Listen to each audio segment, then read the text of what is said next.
The first tangible signs, perhaps, that tensions on the Korean peninsula could go down instead of up.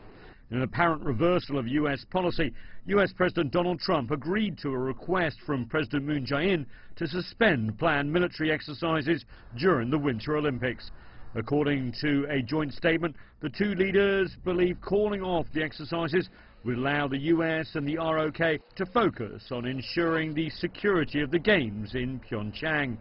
Previously, the White House said any reduction in military exercises was out of the question and ruled out talks too, as it pursues a policy of what it calls maximum pressure.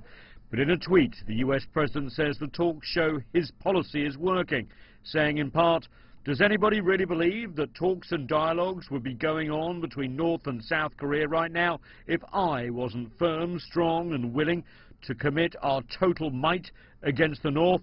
Fools, but talks are a good thing." Engagement between Seoul and Pyongyang follows the DPRK leader's New Year's message, in which he held out the prospect of talks with the South and proposed sending a DPRK delegation of athletes and officials to the Winter Olympics.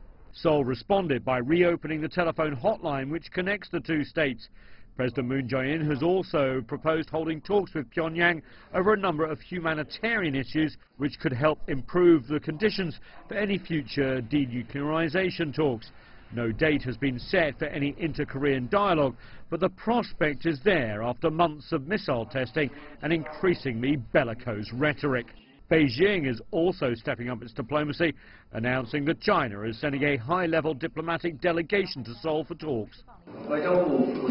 Vice Foreign Minister and Special Representative of the Chinese government on the Korean Peninsular Affairs, Kong Xuan-yo, will travel to Seoul from January 5th to 6th to hold consultation and exchange views on the situation on the Korean Peninsula. Yes, the Chinese officials will arrive in Seoul after the US has not only agreed to suspend military exercises, but also after Washington has backed talks between Pyongyang and Seoul. While just a small step for now, the climate has not been this positive for diplomacy for months. Nathan King, CGTN, Washington.